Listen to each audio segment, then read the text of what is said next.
ज़ैन इम्तियाज मेरे घर के बाहर मेरे मालिक मकान को लेके खड़ा हुआ है और मुझे कहता है डॉक्टर नबिहा के खिलाफ जो है वो वीडियो करो। वो झूठ का सहारा ले रही हैं। एक झूठ को छुपाने के लिए वो 100 झूठ बोल रही तूने कर लिया ना जो करना था, अब मेरी बारी है। मेरे इंटरव्यू के दौरान ही जब मैं डॉक्टर साहिबा से सवाल कर रहा था तो आपको साइड पे लेकर जाते हैं। कौन शख्सियत थी? वो डॉक्टर साहब के साथ ही आए थे। हारिस साहब, ये मेरे भाई का घर। जी ऐसे ही कहा है। वजू करके आ जाए, हल्फन बयान दें कि मैंने उनको इजाज़त दी है या नहीं दी। मेरा घर जो है वो मैं सेल करना चाहती हूँ। अगर बिक जाता 5 करोड़ आपका और 5 उनका। ये तो उन्होंने मुझे खुद कहा था कि मैं कंपनसेशन। ला इलाहा इल्लल्लाह मोहम्मद रसूलुल्लाह, मैंने कोई रुपया पैसा किसी से नहीं लिया है।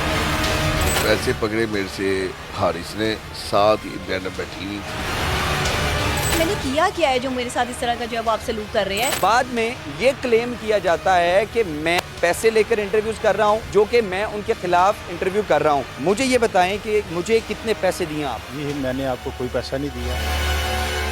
बिस्मिल्लाहिर्रहमानिर्रहीम। पाकिस्तान समेत दुनिया भर में देखने और सुनने वालों को अस्सलाम वालेकुम। मेरा नाम ज़ैन इम्तियाज़ है और आप देख रहे हैं डेली पॉइंट। नाज़रीन, पार्क व्यू सोसाइटी के हवाले से, खुसूसन डॉक्टर नबिहा अली ख़ान के हवाले से हमने एक इंटरव्यू किया जिसमें हाउस के ऑनर जो हैं मुज़म्मिल हनीफ गुराया साहब, वो भी मेरे साथ मौजूद थी।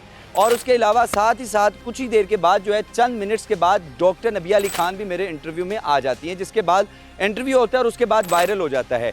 बाद में ये क्लेम किया जाता है कि मैं पैसे लेकर इंटरव्यूज़ कर रहा हूँ, या मैंने किसी से लफाफा लिया है, या मुझे किसी ने प्लांट किया है जो कि मैं उनके खिलाफ इंटरव्यू कर रहा हूँ। ज़ैन इम्तियाज मेरे घर के बाहर मेरे मालिक मकान को लेके खड़ा हुआ है और मुझे कहता है कि मुझे तो मुबशिर ने भेजा है कि डॉक्टर नबिहा के खिलाफ जो है वो वीडियो करो। मुज़म्मिल भाई, सबसे पहले तो ये बताइएगा, वेरी क्लियर, आप चूँकि आप वेरी होनेस्ट हैं, आपने कोई भी बात नहीं छुपाई, मुझे ये बताएं कि मुझे कितने पैसे दिए आपने? जी मैंने आपको कोई पैसा नहीं दिया और ना मैं आपको पहले जानता था। मैं उस दिन मंडे वाले दिन सोसाइटी ऑफिस से इलेक्ट्रिसिटी का बिल जो है वो कंफर्म करने गया था। चूँकि इससे पहले मैंने इनके भाई को रात में ही वर्बल इन्फॉर्म कर दिया था नोटिस का। और सोसाइटी ऑफिस जब मैं पहुंचा तो वहां से मैंने बिल की रिक्वेस्ट कर रहा था। उन्होंने मुझे बिल की कॉपी प्रोवाइड की। वहाँ पर ही किसी ने आपको इन्फॉर्म किया कि ये घर के ऑनर हैं। तो आपने वहाँ भी मुझे कहा कि जी आपका इंटरव्यू करना है। तो मैंने कहा जी आप यहाँ पे कर लें। तो आपने कहा कि जी अगर हम साइड पर चले जाएं घर के बाहर तो कैसा? पहले मैंने वहीं पे कोशिश की, चूँकि फुटेजेस में भी मौजूद है। जी आपने पहले वहाँ पर ही किया, लेकिन वहाँ पे अपना लोगों का आना जाना काफ़ी था एडमिन ऑफिस में। तो फिर आपने कहा कि हम वहाँ पर अगर चले जाएं तो कोई प्रॉब्लम तो नहीं है। मैंने कहा जी कोई प्रॉब्लम नहीं है। तो वहाँ से फिर हम गाड़ी में घर पर चले गए। और जब आप इंटरव्यू कर रहे थे तो इसी दौरान डॉक्टर साहब भी वहाँ पे तशरीफ़ ले आई और वहाँ पे फिर उन्होंने आप साथ इंटरव्यू दिया। जो भी मामला थे वो ऑलरेडी आपने रिकॉर्ड कर ली। अच्छा, एक चीज़ और मुझे बताएं कि जब हमारा इंटरव्यू डन हो गया, पहले तो इंटरव्यू के दौरान आपको एक शख्सियत, मेरे इंटरव्यू के दौरान ही जब मैं डॉक्टर साहिबा से सवाल कर रहा था तो आपको साइड पे लेकर जाते हैं। कौन शख्सियत थी, क्या गुफ्तगू हुई उस वक्त? वो डॉक्टर साहब के साथ ही आए थे। अपना डॉक्टर साहब उन्हीं की गाड़ी पर आई थी और उन्होंने अपना नाम मुझे हारिस बताया था कि मैं पार्क व्यू में रहना ही नहीं चाहती। हाँ, ठीक है, थंबनेल मैंने ये ऐसी बात ही नहीं की। आ जाए। हाँ हारिस भाई आगे आए। मैंने हारिस साहब, ये मेरे भाई का घर है। हाँ जी ऐसे ही कहा है, ऐसे ही कहा है, बिल्कुल ऐसे ही कहा है। मेरे भाई जो हैं वो अपना YMA के, वो अपना यंग डॉक्टर्स के जो हैं वो प्रेसिडेंट हैं। अच्छा, और मेरे मामू जो हैं एक वकील साहब का नाम लिया। यानी कि सारी प्रेसिडेंट है। हाँ जी। अच्छा, ये नहीं बोला कि जरदारी भी उनका कुछ चाचे बाबे का, मामा का कुछ रिश्तेदार लगता है? नहीं ऐसी बात नहीं उन्होंने की। थे सारी प्रेसिडेंट ना। वो हारिस खोकर साहब YMA के प्रेसिडेंट, उनके भाई यंग डॉक्टर्स के प्रेसिडेंट, उनके अजीज़ वो वकला के प्रेसिडेंट, फिर पीछे तो रह गया मुल्क पाकिस्तान के प्रेसिडेंट। मैं जो बात हुई है वो मैंने आपको बता दिया। अच्छा, फिर क्या हुआ? इससे ज़्यादा तो कुछ नहीं। फिर मैं वापस आपके पास ही आ गया। ऊपर जाने से भी आपने रोका? इससे ऊपर जाने से भी मैंने ही आपको मना किया था। वरना करोड़ों के जेवरात पता लग जाते। वो तो उन्होंने खुद ही कह दिया कि वो सेफ़ है। जी उन्होंने अपनी चोरी भी नहीं हुए, वो उन्हीं के पास। आपकी गाड़ी में चूंकि मैं आया था, आने तक तो समझ में आ गया। जब मैं आपके साथ गया था, क्या वहाँ पर मेरी डॉक्टर जो नबिहा अली ख़ान साहिबा है उनसे कोई मुकालमा हुआ, कोई गुफ्तगू हुई इस इंटरव्यू के बाद? मैंने बस आप मेरे साथ वापस आ गए गाड़ी में बैठ के। क्या मैंने डॉक्टर नबिहा अली ख़ान को ये बताया कि मुझे जो है शुएब साहब या पता नहीं XYZ ने भेजा है, आप लोग आपके खिलाफ कंपेन चल रही है, आपके खिलाफ इंटरव्यू करने के लिए? नहीं ऐसा कुछ भी नहीं है। मैंने तो बारहा कह दिया कि वो झूठ का सहारा ले रही हैं और एक झूठ को छुपाने के लिए वो 100 झूठ बोल रही हैं। अब ये तो कहानी हो गई कि मैं इन्हीं की गाड़ी में गया और इन्हीं की गाड़ी में वापस आया। इनकी गाड़ी में जाने से पहले से लेकर इनकी गाड़ी में वापस आने तक ये गुफ्तगू आपने मुलाहिजा की। अब चलते हैं अगली कहानी की तरफ। ये बताएं कि डॉक्टर साहिबा आपकी बहन है? नहीं, मेरी बहन नहीं है। कितने बहन भाई हैं? ये तो मेरी 3 बहनें हैं, एक मैं भाई हूँ। तो आप बहनों का हिस्सा खा रहे हैं, हक खा रहे हैं? मेरी बहन ही नहीं है ये। कह रही हैं मुजम्मिल भाई हैं। नहीं, मेरी बहन नहीं है, बहनों जैसी है लेकिन बहन नहीं है, मेरी सगी बहन नहीं है। नहीं तो आपने ये नहीं कहा कि ये घर आपका है, ये सोसाइटी आपकी है, मालकन है आप? मैंने पहले ही क्लियर कर दिया है कि मैंने उनको कोई इख्तियार नहीं दिया, ना सेल का ना घर की जो है वैल्यू का, किसी किस्म का कोई इख्तियार नहीं दिया था। हाँ, अगर बिक जाता 5 करोड़ आपका और 5 उनका। ये तो उन्होंने मुझे खुद कहा था कि मैं कहा कंपनसेशन, था? कि हमारे घर का नुकसान हो गया, जबकि मैंने उनको कहा था कि जी घर में तो नुकसान ही कोई नहीं हुआ। सामान किसका पड़ा हुआ है आपका पड़ा हुआ है। और नुकसान किसका हुआ? उन्होंने कहा जी वीडियो वायरल होने की वजह से सोसाइटी डर गई है तो वो कंपनसेशन दे रहे हैं और हम इतनी क्लेम करेंगे। ला इलाहा इल्लल्लाह मोहम्मद रसूलुल्लाह, मैंने कोई रुपया पैसा किसी से नहीं लिया है। इंटरव्यू होने के बाद हम बड़े बासन तरीके से जो है उनसे मिले और मिलने के बाद चले गए वापस।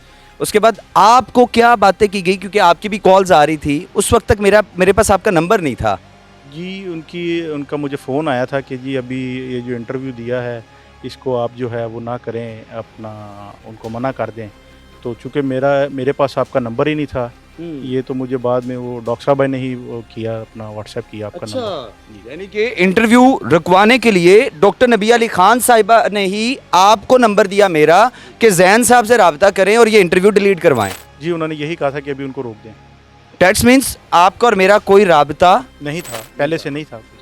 अब आप चले गए ऑफिस में आती हैं शख्सियात। वो शख्सियात कौन थी, क्या गुफ्तगू हुई?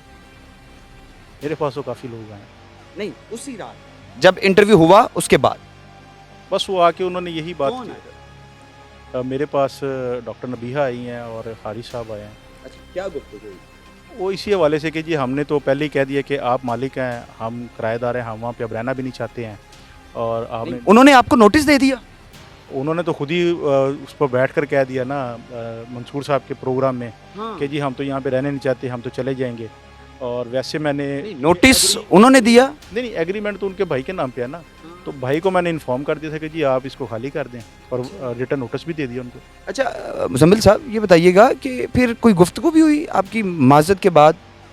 जी उन्होंने ये सारी चीज़ें एडमिट कर ली और कहा कि जी ये नहीं था होना चाहिए, गलती हो गई उनसे।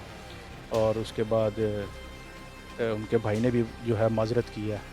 हाँ जी। आपसे? हाँ जी बिल्कुल, मेरे से माजरत कि जी मेरी बहन से गलती हुई है, उसको ऐसा नहीं करना चाहिए था। और ये उनके भाई कह रहे हैं? जी उनके भाई कह रहे हैं, उनके भाई की आप कॉल है। आप इस इंटरव्यू को ऑन भी करते हैं? जी बिल्कुल ऑन करता हूँ जी। कुछ सबूत भी हैं आपके पास? जी मेरे पास सब कुछ है। अच्छा, यानी कि क्लेम नहीं हो सकता? नहीं, बिल्कुल नहीं हो सकता। उन्होंने जो है मुझसे माजरत की है, उनके भाई ने कि जी मेरी बहन ने गलत किया है। वो कहते हैं, डॉक्टर साहिबा कहती हैं आप और उन दोनों का मुनाजरा करा लें, डॉक्टर नबी अली खान साहिबा का और मुजम्मिल हनीफ गुराया साहब का, कि आप दोनों आएँ और दोनों आकर ये बताएं। उन्होंने कहा है कि मैंने मंसूर अली खान साहब के प्रोग्राम में जाने से पहले ये बात पूछी थी कि मैं ऑनरशिप डिक्लेयर कर दूं, तो मुझे मेरे भाई ने इजाज़त दी थी। फिर जिस मर्जी प्लेटफॉर्म पर आ जाएं और वज़ू करके आ जाएं, हल्फन बयान दें कि मैंने उनको इजाज़त दी है या नहीं दी है।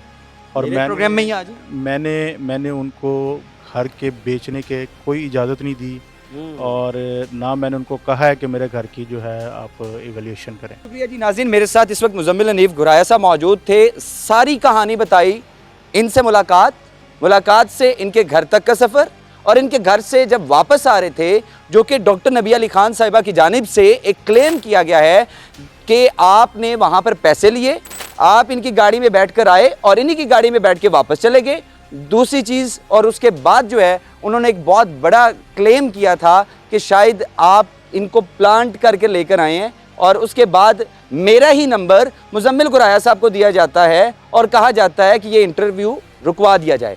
अगर इस हवाले से कोई भी अपना पॉइंट ऑफ व्यू देना चाहती हैं डॉक्टर नबी अली खान साहिबा, हारिस खोकर साहब जिनके ऊपर ये इल्ज़ामात लग रहे हैं, या उनके भाई हमारा प्लेटफॉर्म उनके लिए हाजिर है, वो हमसे रब्ता करके अपना पॉइंट ऑफ व्यू जो है वो रिकॉर्ड करवा सकते हैं। अपनी कीमती राय कमेंट सेक्शन में जरूर बताइएगा। आपसे दोबारा मुलाकात होगी अगली वीडियो में। अल्लाह निगहबान।